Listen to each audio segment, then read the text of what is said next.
Welcome to another little video on the features of Adobe Lightroom Classic. In this video I'm going to look at printing a black and white image.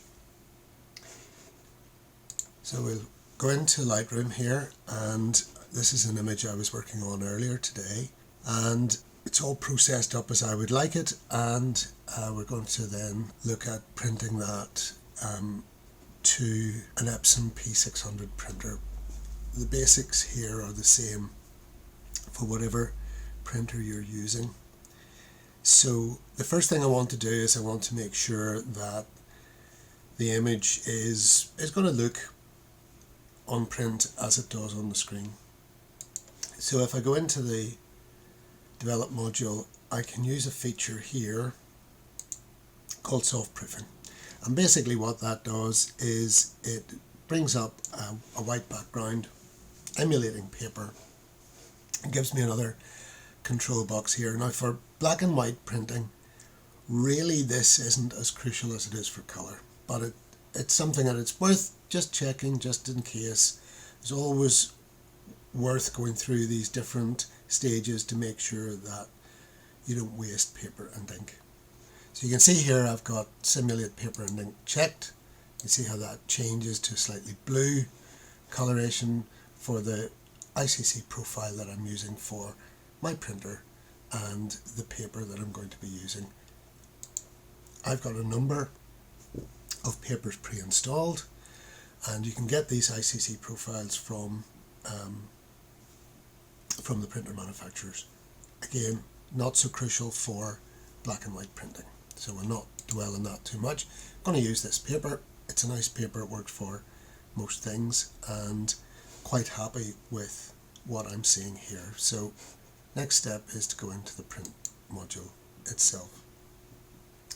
Now in the print module you will see that the image has been flipped and the page isn't exactly what we want. So I'll go through the setup, which is largely done here on the right, but there's a few little things in the Windows version, the page setup here, that we can start off with. So I'm going to assume that I want to print A3 and I want it landscape. So that's easy to do.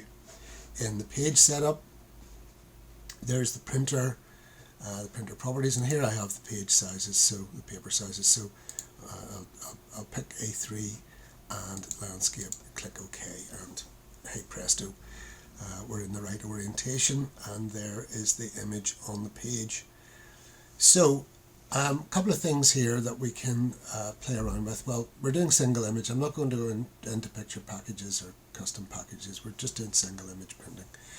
So the next thing is these image settings. Now I think maybe it's these are pretty self-explanatory, but I'll come back to them when we get further down this list. One of the things I like to do with most images is add a little stroke border, and you can see that puts a nice little pencil line. You can vary the size of it. It's you can have a whatever size you want here.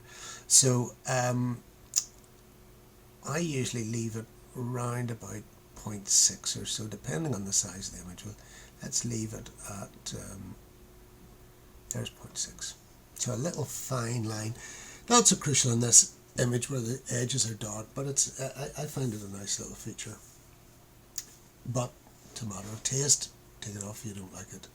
Rotate to fit in this case we don't really need. We've got the paper now, the landscape orientation, and the image is a landscape image, so we're good to go there. The next step here is actually, before we go any further, units. You can have this in inches if you like. I'm a centimeters person, so I much prefer it in centimeters. You can have centimeters, millimeters, points, or picas. That's pixels. But yeah, centimeters is good. We're dealing with paper. We want to know sizes. So either centimeters or millimeters. So I'll leave that there at millimeters. Now, the next step here then is the margins. And what I'm inclined to do is set all the margins equal. Again, it's not really crucial, but sometimes I think it's just better just to have everything centered, so I would change these. just for speed's sake, you just go in, click on that, and you can alter that 0.32 and bring them all the same size. It's just the printable area of the page in the printer, 0.32, and there we go. So now we've got even margins all round on that paper. The real crucial thing on this is the cell size. Before I go to the cell size, I'm going to come down here to the show guides. Now show guides gives me a few options, so I'm going to click on that, and you can see we've got a few lines that have appeared, and we've got rulers that have appeared at the side and at the top. So that's giving me an indication of sizes, etc. So these are handy to have initially, but we'll come back to them again. As I said, the cell size is the crucial thing, and this is one of the things I love about printing from Lightroom as opposed to Photoshop. I don't have to create a sized image for this. Lightroom's going to do it for me. So I'm going to say, right, okay, I want this on an A3 sheet. I'm going to put it in a 50 by 40 mount. So A3 is 42 centimeters. So immediately the width of this image is too much. So giving a little bit of a margin around, thinking about a 50 by 40 mount, then I'm going to want to have 5 or 6 centimeters either side on the mount. So if I change that to 38 centimeters, immediately it resizes the image to fit. Now, I'm not actually worried about the height. The simple reason is that the height is way over what this image needs. So this is where the zoom to fill would mess things up. If you want to cut a mount, or you have a pre-cut mount with a certain aperture size, say you have a mount that is let's say 22 centimeters by 38 centimeters, the aperture. So we put in 22 there. You'll see immediately the image has been reduced in size to fit the smallest dimension but maintain the full image.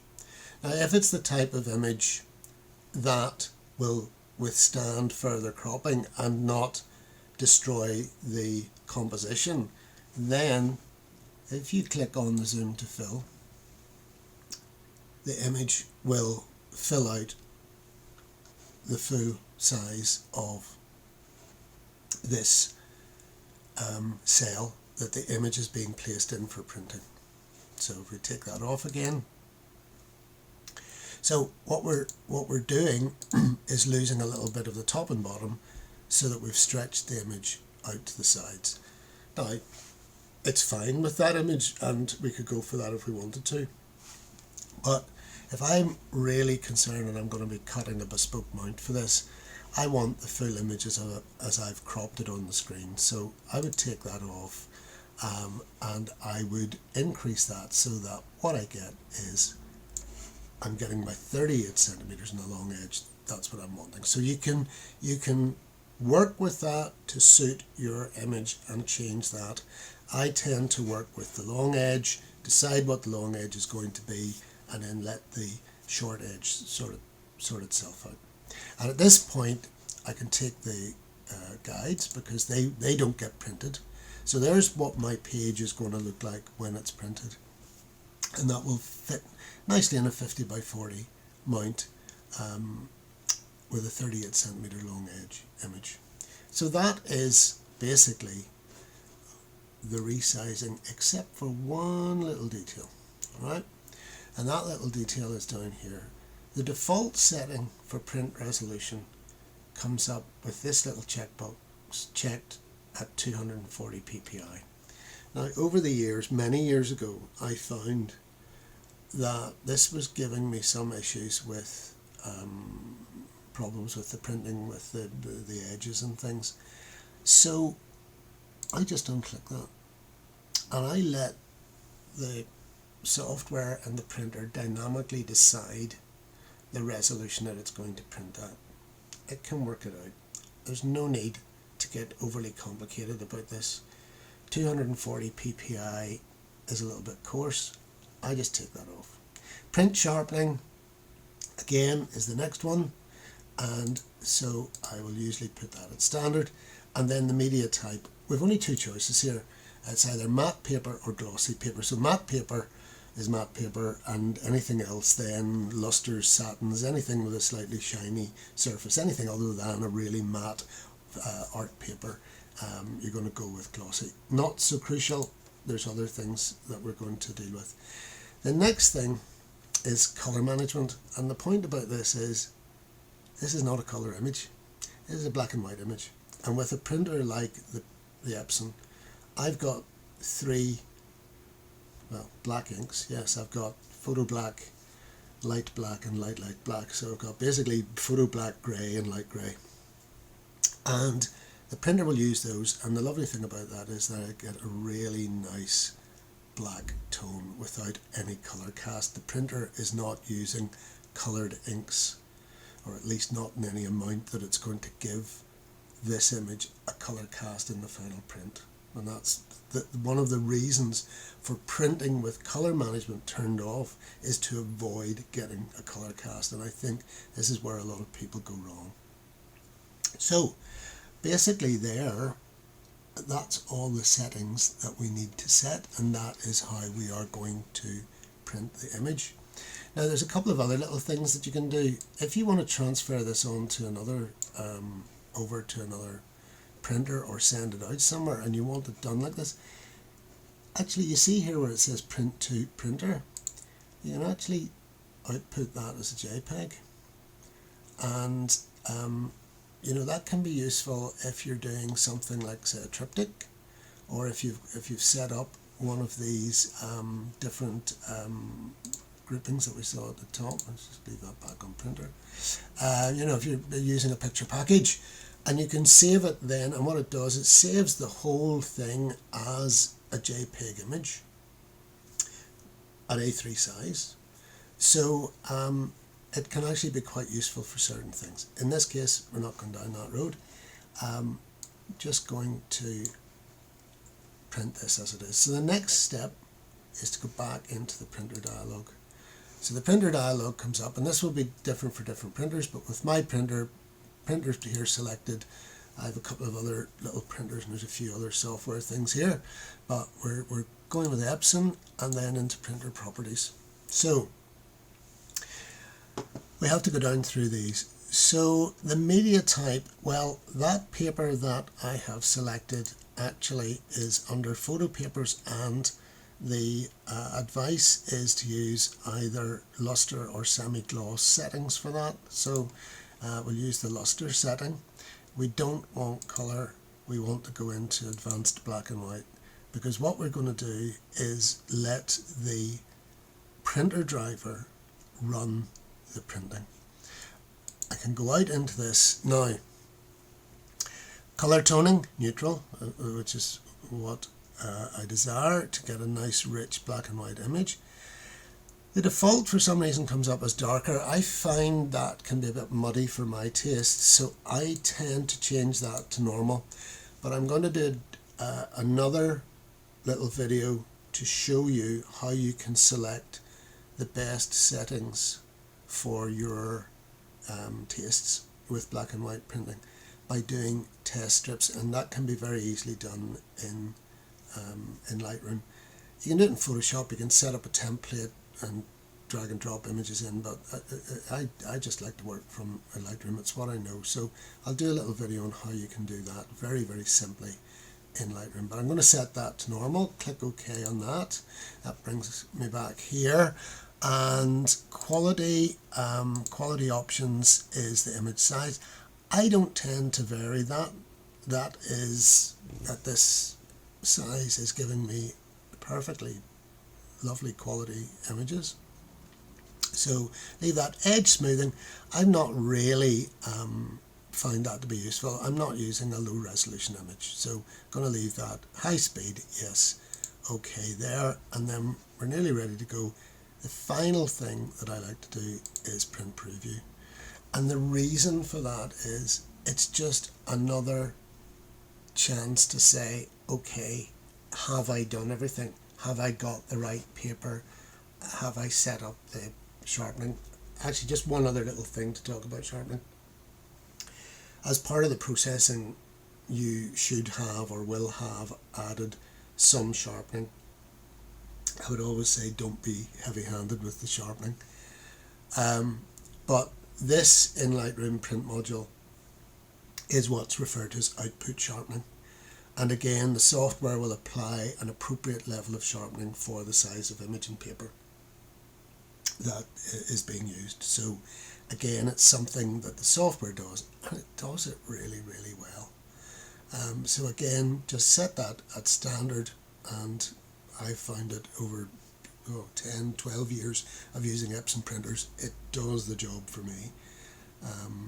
So print preview, yep, we're going to say yes to that and click OK.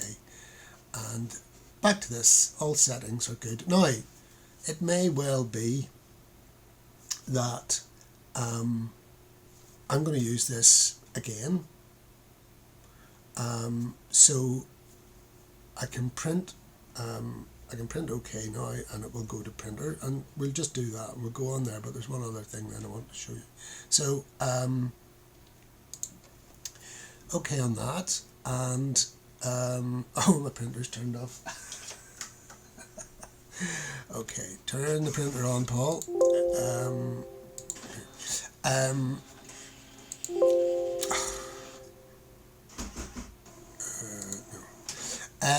Don't know why. Oh, printer fax. Oh, how do we do that? How do we do that? Right, go back in, printer. Oh, right, okay. P600 properties.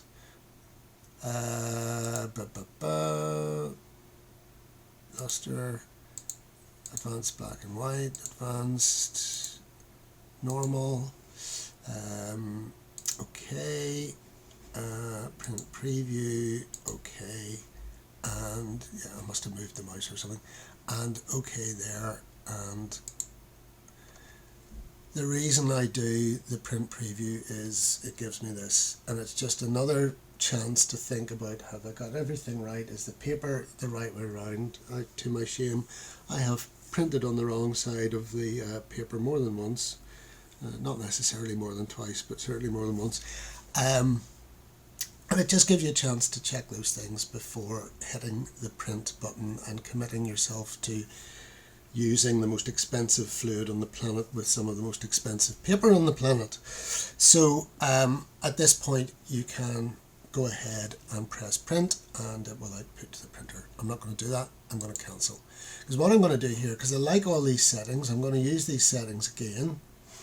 So what I'm going to do is I'm going to add a template. So as you can see here, I have a couple of folders. You can put these in Lightroom templates, or you can create your own folders. So I have created, you can see here, new folder. I've got a mono folder, and this is going to be, and I'm going to stick with it's my P600, and it is A3 paper, and it is 38 by 25, was that what we did? I think it was 30 by 25 centimeters. I know it's centimeters, and I am going to create that. Oh, I didn't like that. I didn't like that. A3 is already taken. Please choose another. Okay, okay. So let's do that, and we'll add centimeters to the end of that. So there we go.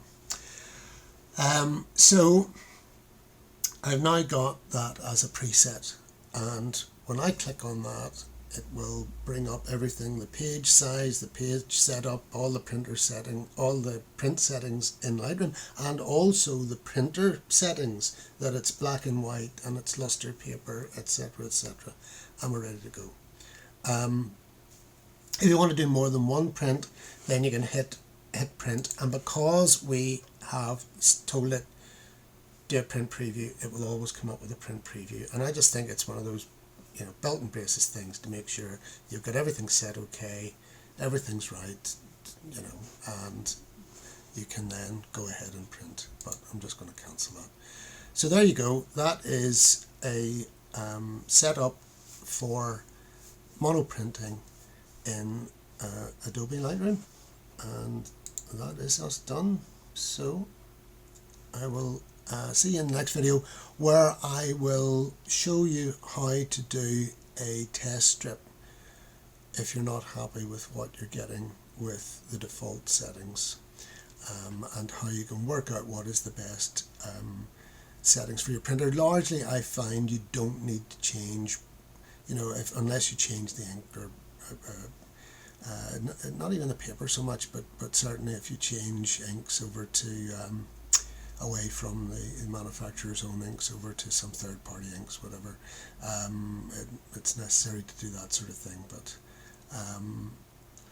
But once you've done a test strip and you've picked your optimum to your taste, then it will you don't need to do it too often.